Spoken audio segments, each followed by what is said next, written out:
దేశంలోనే ప్రజాస్వామ్య వ్యవస్థకు అత్యున్నతమైన పార్లమెంటులో మన్మోహన్ సింగ్ గారు ప్రధానమంత్రిగా ఉన్నప్పుడు పార్లమెంట్ సభ్యులుగా అడుగుపెట్టాం. పార్లమెంట్ సభ్యులంగా వారి దగ్గర నుంచి ఎంతో నేర్చుకోవడమే కాకుండా తెలంగాణ సాధనకు సంబంధించిన ఉద్యమంలో వారు చూపెట్టిన మార్గదర్శకత్వం ఈరోజు తెలంగాణ సాధనకు ఉపయోగపడ్డది. ప్రజాస్వామ్యము, పార్లమెంటు వేదిక మాత్రమే పరిమితం కాకుండా మన్మోహన్ సింగ్ గారు ఆర్థిక సంస్కరణ లోపల ప్రధాని పివి నరసింహారావు గారికి సన్నిహితంగా ఉన్నటువంటి ఒక సంస్కరణవేత్త.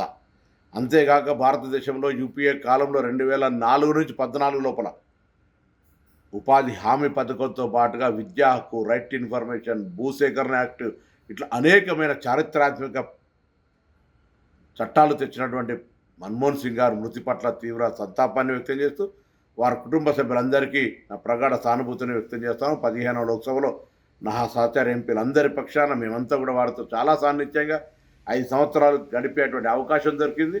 దాని తదుపరి కూడా అనేక సందర్భాల్లో ఢిల్లీ వెళ్ళినప్పుడు కలిసేవాళ్ళం. ఈ మధ్య 3-4 సంవత్సరాలుగా వారి అపాయింట్మెంట్ని మంత్రి అయిన తర్వాత కలవడానికి ప్రయత్నం చేసినాము.